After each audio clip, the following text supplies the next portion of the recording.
Good morning to you. It is so good to be back with you and to receive Pastor Harriet's invitation to bring you a message today. It's good in part because I left you so abruptly at the end of February. As you might remember, Rita and I were on a short break from our work here with you and the wonderful Imagine process that was going well, and we were on a break on our way back, and something came out of the blue in my life, and I had a health episode. Ended up in UAB Hospital in Birmingham, Alabama for 2 nights with a heart stent. That happened to be on the last day of my 75th year. Now, I'd been pondering that year that it looked like I was going to outlive my father. But then on that last day, I had a wake-up call. It might have been my dad sending me that message, hey, you're not through yet. And it also happened to be the next day was also Harriet's birthday. Did you know we shared the same birthday together? So I texted her from the hospital room and said, Harriet, I'll bet my birthday balloon is prettier than yours.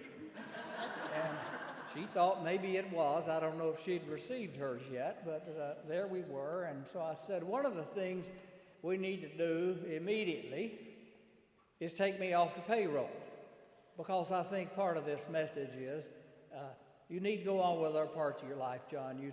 You're through with working for a paycheck in the life of the church. So there we were, starting a new chapter, and we so abruptly had to leave you at that point.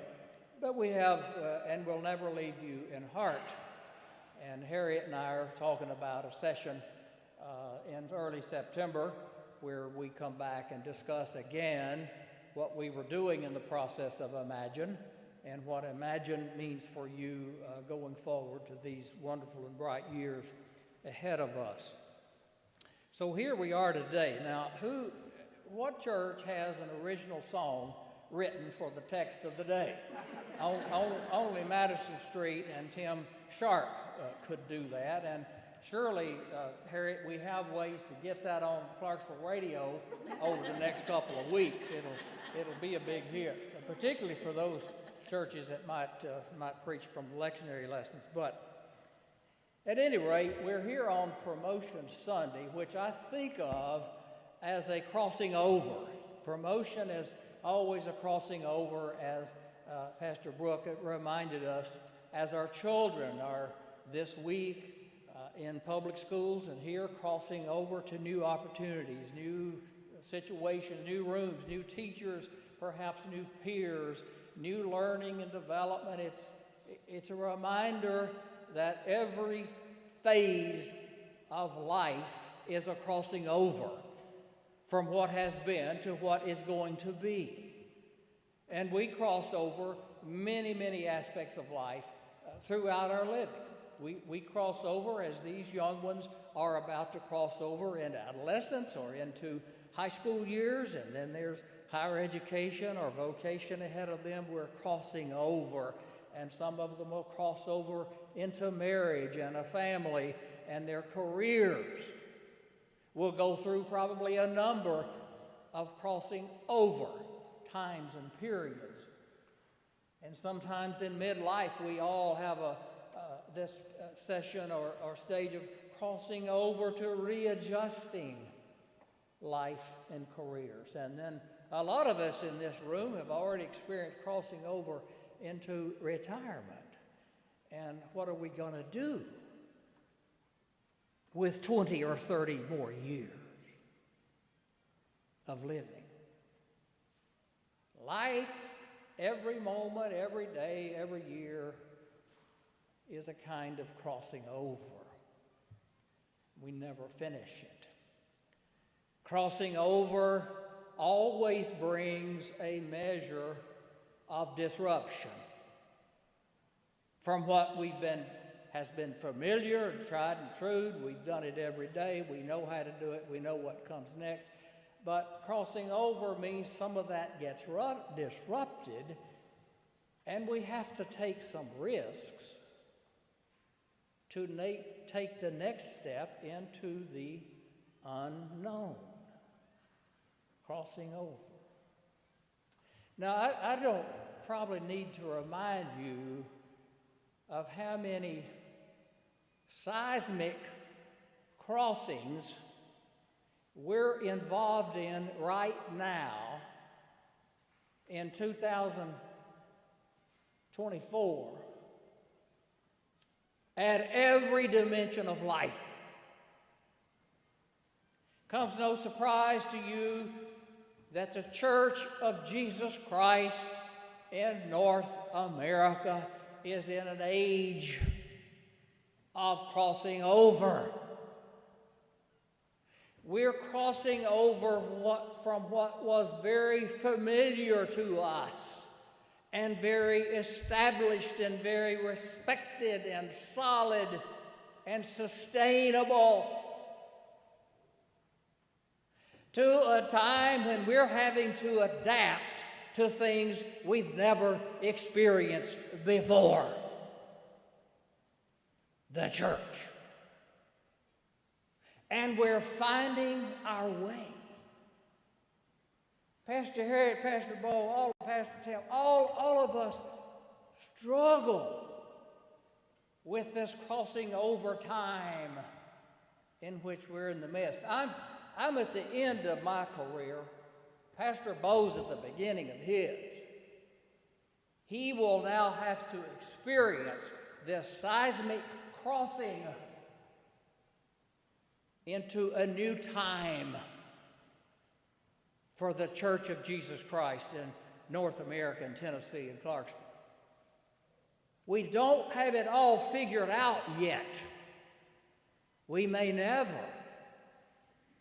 But God and life and society are calling us to renew our capacity to be the church of Jesus with the redemptive power of grace to change lives and households and neighborhoods. That's the hope. That's what we'll hold on to as we adapt to a new time, a new place, a new people. We're crossing over. We're crossing over, unless you hadn't figured it out yet, in our American democracy. A democracy and a form of government that came into being in the late 1700s that the world had never seen. And we've made it work pretty well up till now. But we're doubting it. Crossing over in ways we never have had to do before. Only once comparable to this seismic crossing over. I believe and I pray we will figure it out, because the ideal of this country was named by Thomas Jefferson in the Declaration of Independence. We hold these truths to be self-evident, that nature's God has endowed every human being with sacred worth and with the unalienable right to life, liberty, and the pursuit of happiness. Is that still real? We're finding out. We're trying to find out. We're crossing over a test of whether this nation or any nation so conceived, as Lincoln would have said, can survive. I believe it can, we will, we must. But it's a crossing over of seismic proportions. One more example of crossing over, and that has to do with the survival of the human family. You're familiar with that, and not the least of which, of course, is We have caused Earth's climate to change, not for the better. We don't know where it's going to come out yet. We may still have time, we may not. We don't know. It's going to require faith and effort and sacrifice if we make it. We have to deal with the survival and sustenance of the human family in other ways as well. And that's the imbalances in the world that will not hold forever, of poverty and wealth, such extremes. The human family cannot sustain those kinds of imbalances indefinitely. How will we cross over? And this generation, I think of these young people we've honored today and their mentors and their teachers of all ages. My grandchildren, my oldest is 11, youngest is 4. Maybe she turned 5, Rita. What world have we given them? And will we be able to breathe into them the mind and the heart to adapt to these crossings that we're undergoing? And it's not a choice. There's not a choice of what crossing over. Now, you might have guessed why I chose this text today, and that's because Jesus had told the disciples to get in the boat, go across Lake Galilee to the other side. And I put other side in quotes because you know the code language, don't you? The other side meant those other people over there on the other side of the tracks, those foreigners over there who's so weird and so different. And yes, there's some reasons we might even want to be afraid of them, but they're over there. And that's where we're going. The picture painted in Matthew 14 is, read the whole text when you get home. Jesus had had another one of those busy days, nonstop. The patient list in the waiting room was just out the door and down the street. All day, healing. Then it became late in the afternoon, the crowd was still there, and the disciples suggested they'd better feed them. Too late to go home, we'd better feed them. And there's this image of the 5,000 being fed. And just imagine and feel Jesus at the end of this long day of healing and feeding. He's worn out. So he says to the disciples, while I dismiss the crowd, go get in the boat and go to the other side. And then Jesus got the first break of the day to go to a lonely place and be by himself and pray. Meantime, the wind had come up, as it often does on Lake Galilee, beautiful lake, 12 miles long, 7 miles wide. And these are fishermen. They know about boats and nets and rowing. They know how to row. They also know what it's like to row when the wind is in your face. And that's what they were experiencing. And they had, how many hours had they rowed with the wind in their face? It seems like they had rowed all night by the implication of the text. And they were tired, and they were still a long way from shore, waiting on this new ministry over here that was going to be harder than any ministry they had ever done before on the other side. And then this apparition, this mystery, this mystical presence came toward them on the water. Well, those disciples did what you and I would probably do. They just feared, they were terrified.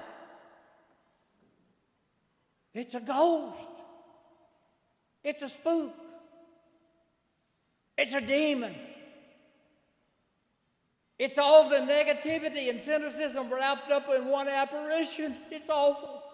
Surely we're done in by now. And the voice from the apparition said, it is I. Do not be afraid. That's what Jesus always says when he shows up. Peace be to you. Do not be afraid. And then the drama that I want to unfold for you here around Peter, who became the first pope of the church, as you know, became the pillar of the church, the head of the Jerusalem church. And as the mother church unfolded, they always regarded Peter as the patriarch of the church. Peter, we know him by his personality as we learn other things about him in the gospel stories. And Peter was a fiery character.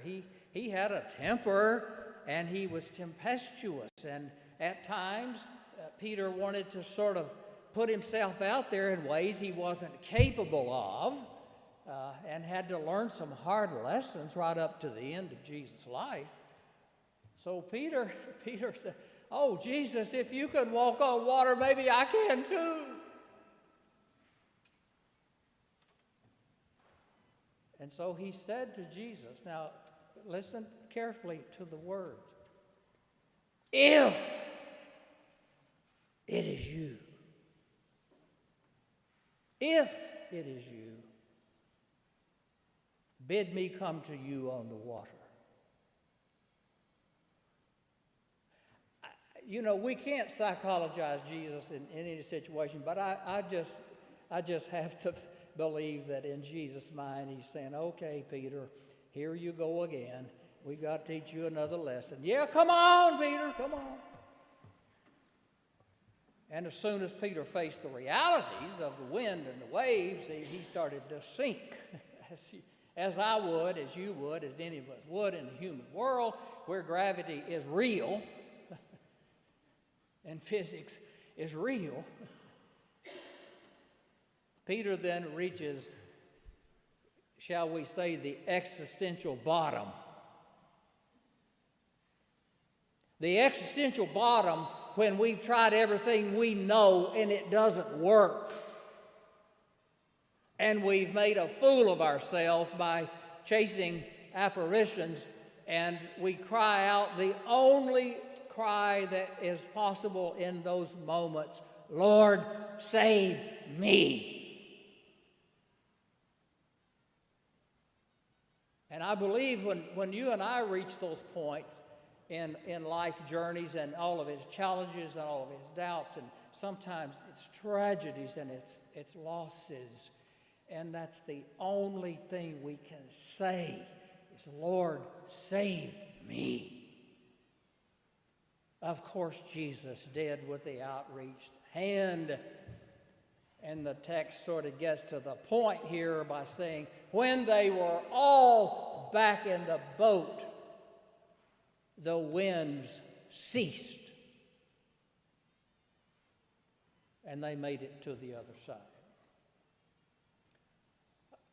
As we're engaged, of necessity, not option. There's no choice, I want to repeat that. There's no choice of whether we're going to be involved in these seismic crossings. That's where we are in the life of the church, in Madison Street here, downtown Clarksville, Montgomery County. It's the crossing we're involved in. As long as we try to be faithful Christians in this place and time, we're crossing over. And we need everybody's prayers to see what that's going to be and what it's going to look like. We're crossing over in this wonderful American nation of ours. We're crossing over in the human family on earth. So it's not a choice. The question is, how do we do it? I think this lesson, from such graphic lesson today, says we have to stay in the boat together. And that was Brooke's message to our children this morning. It's not time to jump ship from our friends and family, from our church congregation. It's not time to jump from those who have mentored us and coached us and taught us and loved us through thick and thin. It's not time to jump from that. It's time to stay in the boat together. It's time to be the church, whether we want to call it Methodist or Baptist or Catholic, whatever we want to call it. We've experienced it here as church together. And that's what we're going to have to hold on to together in the crossing. And friends, I'm an optimist. I am an optimist. We're going to cross over to something good and sustainable and more powerful than ever. We are. Because God is involved in it. And when we cry out, Lord, save us, God delivers. God provides. We have to breathe every ounce of heart and mind into our children that we can, because they'll have to take up this crossing from us. Some of us don't have that many more years to be involved in it. But they will. And they'll need every prayer, every ounce of faith and hope that we can give them. I believe in them. I believe in our children. I believe in the young pastors. Look, I've said this for years. I believe in the young pastors who are now inheriting the church, whatever the denomination, but it's particularly ours as United Methodist. It's a bright future because they have grown up in this world that's crossing over. I want to close with a story. It goes back a number of years when in another congregation we were befriending a person and his family who were coming, and his family was ready to join the church, but he was a little hesitant. He and I had lunch about that. He was part of Vanderbilt University at the time, and what he finally said to me, he said, I've decided, with all of my searching and all of my doubts and all of my this and that and the other, I've decided that I can work out my life and my vocation and my future better inside the church than outside the church. That was a profound remark he made that I believe so speaks to us here at Madison Street. This is the kind of church to which we can invite any living soul in this city and county to come and do the searching, do the growing, ask the hard questions. Combine here heart, mind, faith, hope, love, science, physics, mathematics, and all the rest. That's what we do. That's who we are. John Wesley started at Oxford University. We combine heart and mind unabashedly. We go with the hardest questions that can be put before the human family. No apologies about it. That's a part of who we are. So we can say to Clarksville, we can say to students at the university, come and be with us and let's journey together as we cross over. That young man I talked to became one of the most faithful church members I've ever been around, and he went on from Vanderbilt to lead Texas Christian University for about 20 years in development. A great career. He's one of the most faithful churchmen I've ever been around, and I could go on about how he gives himself to public service as well as to his church. So when we're crossing over, let's please not jump ship, but stay in the boat together. Amen.